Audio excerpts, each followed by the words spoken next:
And welcome to Sunday Politics. Mike Nesbitt warns the Ulster Unionist Party that English nationalists pose a greater threat to the Union than Irish nationalists. The UUP leader is here in the studio to tell us why he thinks that's the case. The Irish presidential election has proved to be anything but boring. We'll get the latest from Dublin with just 12 days of campaigning left. And here with her thoughts on all of that and more, the Northern editor of the Irish Times, Freya McClements.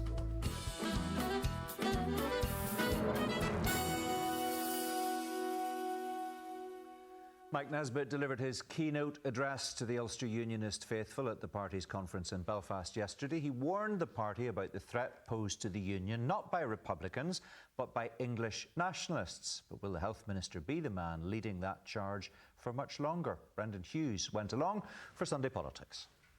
Mike Nesbitt has embraced being Northern Ireland's Health Minister, but when it comes to leading the Ulster Unionist Party, what's the diagnosis? I think to hold down leadership and the Health Ministry at the same time is really challenging, so fair play to him. I think he's doing a great job. It's nice having someone who has that voice of experience and a steady hand on the tiller. Mike's visionary, he's strategic leadership, and he wants to bring everyone along, so whether you're male, female, young or old, he's reaching out there as well. It's his second stint after reclaiming the leadership last year, but Mike Nesbitt has already signalled he might step down in January. There are big questions ahead of this party, and there's just a general uncertainty at the conference today that, again, they don't really know where they're going to be in just a matter of weeks, let alone the next election. If he does head for the exit, is anyone up for the job? For me? That's a surprise one. No, I don't think I would fancy another shot at that. Absolutely no chance whatsoever. I've had my chance. I enjoy politics, but what's more, I enjoy being in the Ulster Unionist Party. Or how about the party's newest assembly recruit? Are we looking at the next leader of the Ulster Unionist Party? Well, look, that's not even a serious question. There is no current vacancy. My job is to represent the people of North Antrim and provide scrutiny and stormont. That's what I'm doing, and that's what I'm focused on, and that's what the Ulster Unionist Party are focused on. For Mike Nesbitt, the focus today is not on his own future, but that of the Union and what he sees as its opportunities and challenges. While Unionists have always looked over our shoulders at the Irish nationalists as the biggest threat to Northern Ireland's place in the UK, Irish nationalists have been knocked off the gold medal spot by English nationalism. And that, he says, could affect our funding. Our annual subvention, £19 billion, is a very significant sum of money. It could build hospitals in the constituencies of English nationalist MPs. That is the real danger of supporting the sort of right-wing parties other unionists currently find so appealing. A warning against Reform UK, perhaps, but what about cooperation with other unionists? Absolutely. I think work together wherever they can. If it's electoral pacts or indeed on policies or whatever, I would like to see all cooperating for the benefit of the union. As for the party writing a new chapter, it's trying to reconnect with the electorate in the way that David Trimble did in his early days, trying to find that new narrative to make the Ulster Unionist Party distinct from the other unionist parties that are on offer. Mike Nesbitt once said, vote Mike, get Colin, but right now it's unclear if voting UUP will get you Mike. Until that's confirmed, the party's future remains uncertain. Brendan Hughes reporting on Mike Nesbitt is with me now. Welcome to the programme. Thank you for being here. Look, you've kept a close eye on the politics of this place for a very long time as a journalist, as a victims commissioner and now as a politician. You claimed yesterday that, and we saw it there, English nationalism is now the greatest threat to the Union, greater even than Irish nationalism. That's quite a shift if it's true. Are you sure? I am sure, and it's based on my own anecdotal evidence of going over to Westminster and seeing people like Nigel Farage, Lee Anderson, Douglas Carswell.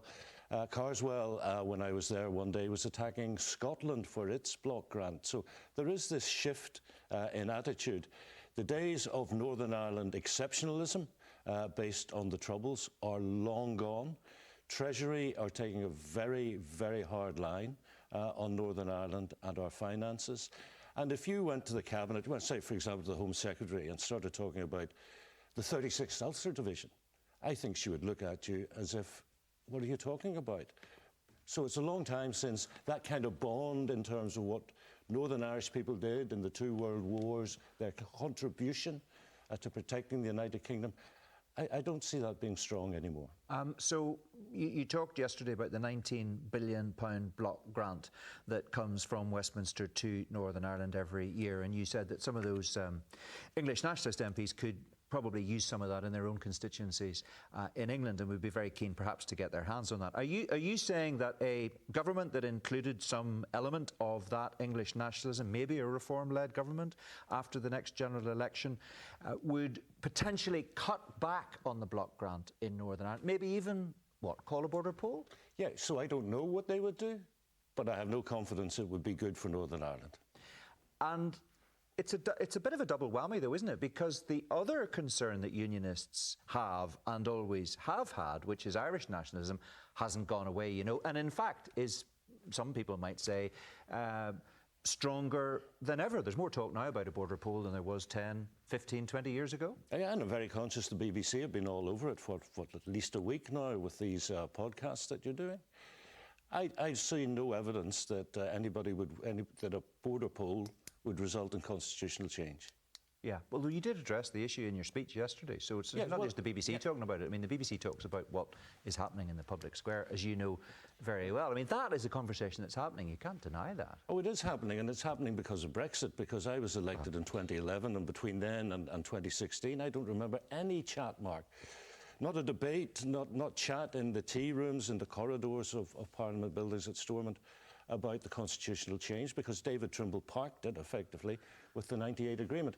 But since 2016, I accept it's now part of the daily discourse, because Brexit has been incredibly destabilising and I think also very disappointing for those who supported it. So a big element within unionism has brought that upon itself. Yes, and I've said that before. Yes, I think and yet you want to cooperate. This is the other contradiction, or seeming contradiction. You can explain it for me now. You want to cooperate. You criticise an element of unionism for bringing this upon itself, and yet you want to work more closely with that element in future elections. How do you square that circle? Well, I square the circle by pointing you to 2015, when I was leader going into the Westminster election, and we targeted 2 seats which had outgoing DUP MPs, and we unseated one of them, while at the same time, senior figures of the DUP, including the chair, Lord Morrow, and Arlene Foster, a future leader, were canvassing for Tom Elliott of the Ulster Unionist Party to take Fermanagh, South Tyrone, which we did the first time in modern history when a unionist is unseated an outgoing Sinn Féin Member of Parliament. Yeah, you've said as well in the run-up to your speech yesterday that you think unionism would benefit from having 2 parties, a traditional and a progressive party. I mean, the reality is, if one of the 3 main unionist parties was to go at the moment, if you were a betting man, your money would be in the Ulster Unionist Party to fold, not the TUV or the DUP. The other 2 are higher in the polls than your party at the moment. My money would not be on the UUP to go. Well, your money might not be, but a lot of other people's money might well be. You've got to face the reality of that. I don't accept it. You don't accept the reality that those other 2 parties are polling better than your party? I don't accept the reality that the DUP or that the Ulster Unionist Party would be the one to go. OK, but you would want it to be the Progressive Party? Yes. Yeah, but yet there are many elements within your party that would see themselves very much as traditional and would be worried by the way in which you might take the party. Not so traditional that they're joining another party. So which party would go? If it was distilled down to 2, which would be the Unionist Party to disappear? Well, if you were going to do it, you would start with a blank sheet. Yeah, well, we don't have a blank sheet. We have 3. You're saying we would have 2. So I'm sorry, I can't give you the luxury of having a blank sheet. Which one of the 3 would go? No, I will have the luxury of having a blank sheet. It is hypothetical, because it's clear it's not going to happen. OK, right. It's your second time as leader. It's your second leader's speech in your second time as leader. Just very quickly, what would you point to as some of the key achievements in your second term in office? Yeah, I think that's a fair question. Nothing that I'm going to point at is sort of a vote winner, Mark, but the party needed a little bit of stability, it needed a little bit of calm, and that's what I've done. And a lot of what I've done has been behind the scenes, in terms of getting us stable, looking at the finances, which are in better shape than they've ever been in my 15 years in the party, getting a new, young, vibrant staff team in place. I understand none of that wins you a vote, but if you don't have that solid foundation, you can't go out and successfully lobby for votes. And is that what you want to pass on to your successor, potentially, maybe sooner rather than later? Because in July you raised the possibility of stepping down as leader before the next election, and that's in May 2027, next Assembly election. And you even suggested in the Belfast Telegraph at the end of last week that that decision may come as soon as January. Why would you open that public conversation at a time when you're trying to settle things within your party? Because my future was already open, because when Stormont came back at the beginning of last year, I made it publicly known that I was cruising to retirement. So events came along, I became Minister for Health, then I became Ulster Unionist leader again. So I had to rethink whether I'm going to stick with retiring in May 27. So I didn't open something. So have you now decided, and you and I have talked about this in the past as well, just to be clear, and we're very much on the record at the moment, is it your intention to no longer be an MLA after the next Assembly election in May 2027? It is my intention to make that decision in January of 2026. And that timing is important because should I decide not to go again, that leaves time for a campaign for a leader to be elected at the next AGM, which will be March 2026.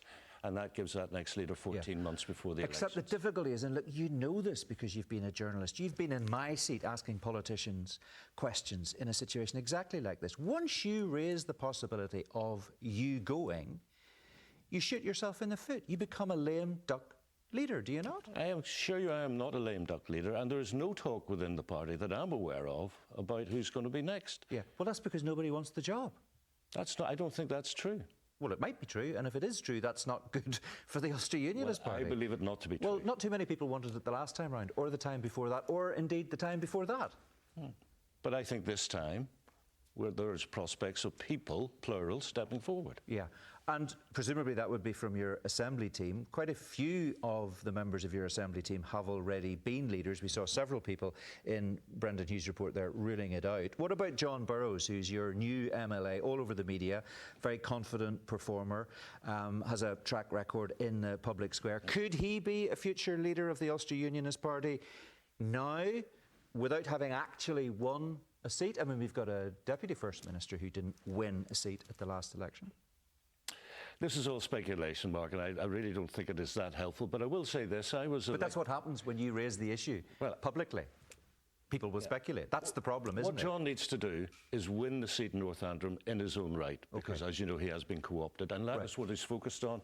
And indeed, when I spoke to him about being co-opted and putting his name forward for a co-option, we both agreed immediately that if he did take the seat, that his focus had to be on being on the ground and winning the seat in May 27 in his own right. OK, so if you stepped down, announced your intention to step down, he would need to win the seat before he could become the leader. And if you decide to go next March and the party's looking for a new leader, you've just said it can't really be Mr. Burrows. I said it can't be John, but I said his first priority has to be to win the seat. OK, well, just to be absolutely clear then, you say that in January you will make a decision, and then that leaves everything right for the party to elect a new leader, if that's what happens in March of next year. Would you, if you make that decision, would you stay on as Health Minister? I would want to stay on as Health Minister, absolutely. You would want to stay on as Health Minister. So is it too much to be the party leader and a minister in the executive at the same time?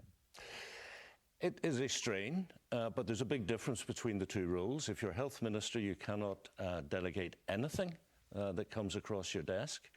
As leader of the party, I have successfully delegated a lot to senior colleagues. OK, and are you confident that, I mean, clearly you're in a position of very considerable authority at the moment as a leader of the party, but your writ doesn't run if you hand the baton on to a new leader, but you would be saying, look, I'm passing this on, but I do want to stay. For stability, I want to remain as the Health Minister until the next Assembly election. That's what you would be saying, and you're confident that that would happen? Yes. And you're quite right for that to be in the public square at this point? Yes. OK. And let's talk about your role as an executive minister at the minute. Not straightforward. We saw a major pivotal report recently that said this is an executive that isn't delivering. You'll tell me that waiting lists are starting to fall, and that's obviously good news. But you have made it clear that you need a commitment of £135 million each year over the next 5 years to continue doing what you're doing. Have you had any guarantees from others sitting around that executive table that that money will be forthcoming? No, I haven't had that guarantee, but they are aware of the scale of the issue of trying to get waiting lists down to where they are supposed to be. But Mark, every minister and every department is really seriously challenged in terms of their budgets. Yeah, and I that's the point, isn't it? Because there are other ministers, and we've had them in this studio as well, education, infrastructure, justice, environment, who have said, I need more money to be able to do what I need to do, and that has to be a number one priority. Everybody can't have a number one priority. Well, we should, I think, collectively have priorities. Well, you do. It's called a programme for government. Yeah, and in that programme for government, waiting lists are mentioned. But the point about waiting lists is you can put a lump of money and say, I'm going to dedicate that and ring fence it to bring down the waiting list. If that's all you do, once that money is spent, the waiting list will start going up again. And the history of the waiting lists is that it is a bit of an up and down. So in parallel with that, you have to do the transformation piece, and that is what we were doing, the shift left into a neighbourhood model. And we're going to start that in the next number of months. And once we start doing that, we will transform how we deliver health and social care. And the bottom line for me is better outcomes. Everything I do, everything I say, I measure against, does it deliver better outcomes for patients, for service users, and for the glorious staff who deliver health and social care every single day. Okay, well, it's good to be able to end on a positive note from your perspective. Let me just ask you this question finally. Is there any possibility that in a number of years down the line, you could be coming back for a third crack at the leader's job? No. No. Okay, so you are ruling that out. There was a bit of a pause there where I thought you might be actually considering it. Because you could short-circuit that by not leaving in the first place. But anyway, that's a no to a third time, and we'll have to wait to see in the new year what happens as far as your second tenure is concerned. I am not going to live forever, Mark. Well, that's one thing that we can be sure about. None of us are going to live forever. Okay, we've got to leave it there. Mike Nesbitt, thanks very much indeed. Let's get some analysis now of that from the Irish Times Northern editor, Freya McClements, who's been listening very closely. Right, what struck you? There was a lot in that. What strikes you? Do you get a sense that Mike Nesbitt is preparing to pass the baton of the leadership on, but hoping to remain as Health Minister? Yes, absolutely. I think it's quite clear. Mike made the point, he's not going to live forever. He's also not going to be party leader forever. What we don't know is precisely when or how this is going to play out. And even listening to that, it's quite convoluted, it's quite confusing. There's a lot of doubt, there's uncertainty, there's dates, we might have, if this happens, this might happen, somebody might step in. We need, that doesn't help a party that's trying to figure out who it is and that also has an election in 18 months' time, and you need certainty, you need stability in that context.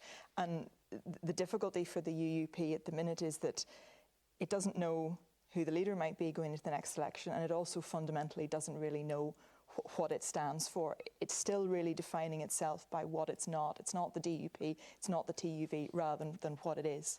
Normal practice for a political leader would be, even if you're thinking privately of leaving, not to raise the issue publicly. Yeah. That's normally the way things are done. Yeah, because the difficulty is that once that is out there in the public discourse as a possibility, then effectively you put a target on your back.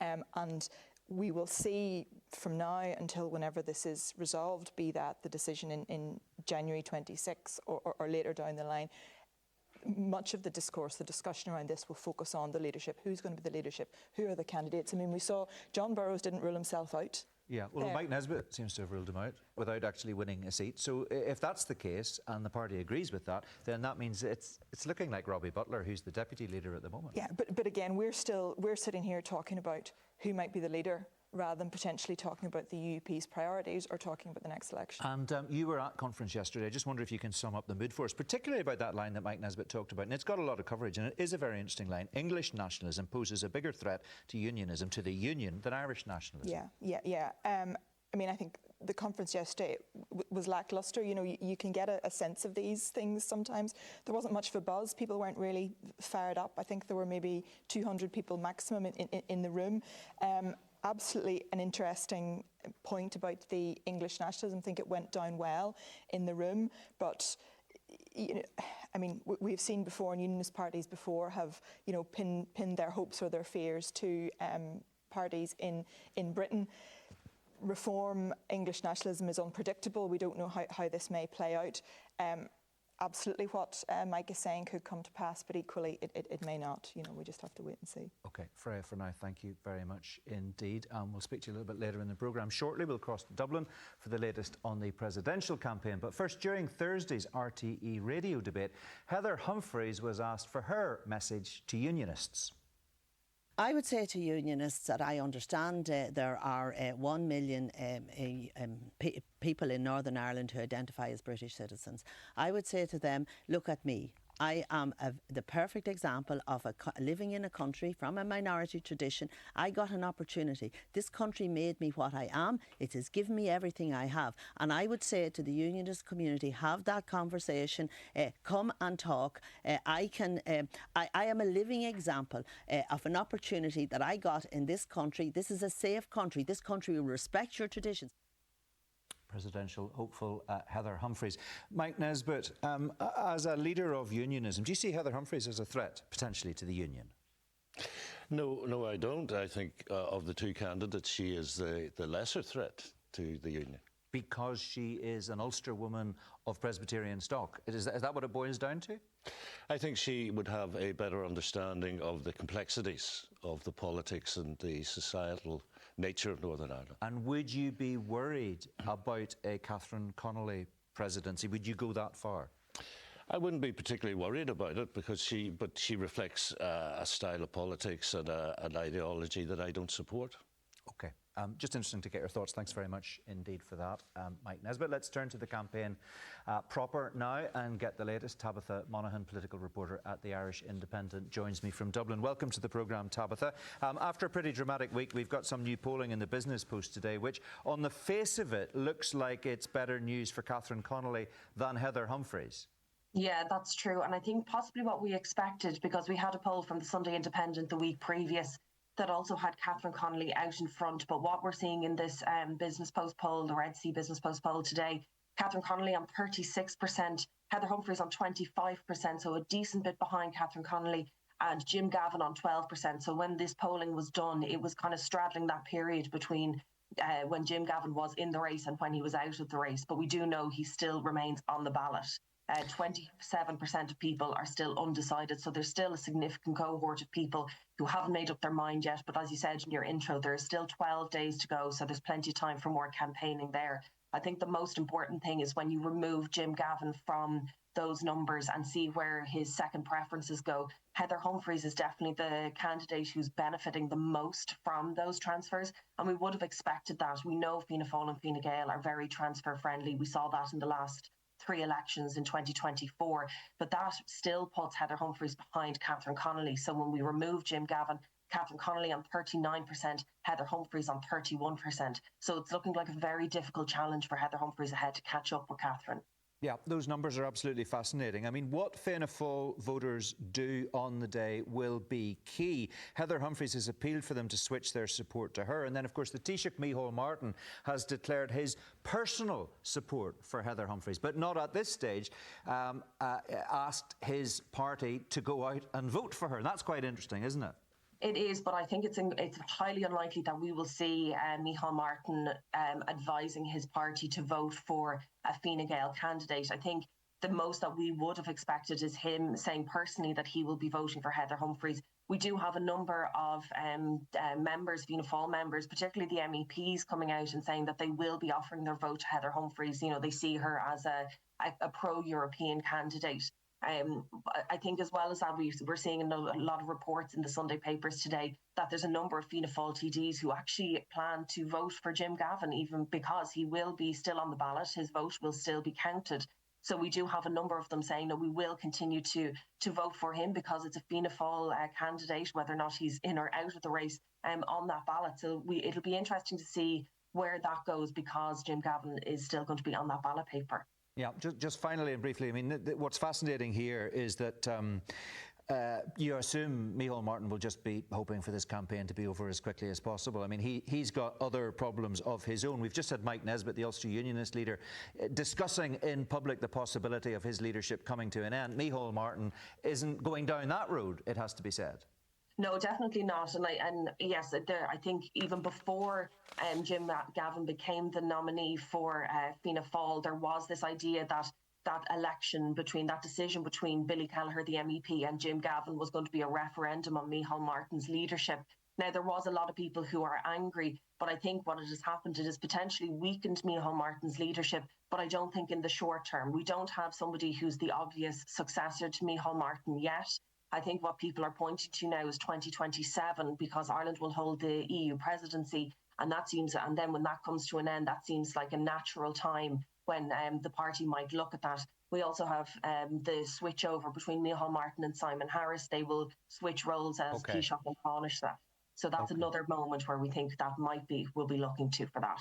Yeah, plenty of things to look out for. Tabitha, good to talk to you. Thanks very much indeed for joining us today. Just time for a final word now with Freya. Mary Lou MacDonald, of course, is reported to have instructed her TDs to put all their efforts into campaigning for Catherine Connolly, the agreed candidate of the left. Do you think Sinn Féin is hoping for a real boost from a Connolly victory, if that's the way this pans out, in just under a fortnight's time? Yeah, absolutely. I think a Connolly victory would also be a victory for Sinn Féin because it proves essentially that you can have one single left candidate who can win.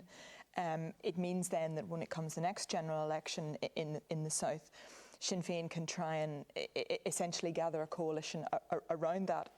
The argument they will say, well, look, this proves that it is possible that in a general election scenario we can elect a Sinn Féin Taoiseach. So absolutely, I mean, it makes sense for Sinn Féin to be throwing everything into this. Yeah, and just very briefly, no surprise, I suppose, that Mike Nesbitt would be saying his favourite candidate of the two would be Heather Humphreys. I mean, not making a big deal about it, but you know, he chose one over the other. Yeah, absolutely. I mean, as you said, you know, she's an Ulster woman, she's from a Presbyterian background. You would imagine that she would understand unionism and their concerns. And interesting, Mike Nesbitt also talked in his speech yesterday.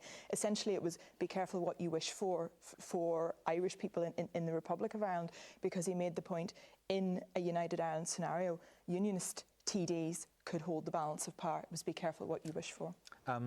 Just a final word about Ian Paisley and Michelle Gildernew creating waves with some of the conversations that have taken place on the BBC's new Borderland podcast. Certainly that was the focus for a lot of conversation towards the end of last week. Yeah, absolutely. Around, I suppose, Ian Paisley on the one hand, potentially considering a United Ireland, considering a border poll. Michelle Gildernew's negative comments towards Northern Ireland, and that remark particularly about some killings during the Troubles being justified. I mean, we've seen that the DUP distance themselves from Ian Paisley. Michelle O'Neill distance herself and the party from the comments by Michelle Gildernew. I suppose, I mean, all of that is what you would expect. Again, it shows these conversations are happening and they're going on, whether people accept that or not. Okay. That debate is happening. Got to leave it there, Freya. Thank you very much indeed. That Borderland podcast is available now on BBC Sounds. I'll be back with The View on Thursday at 10:40 on BBC One. And in the meantime, we'll have a new episode of our Red Lines podcast dropping on Tuesday of this week, and you'll find that on BBC Sounds or wherever you get your podcasts. But for now, from everyone in the team, thanks for watching. Have a good day. Bye-bye.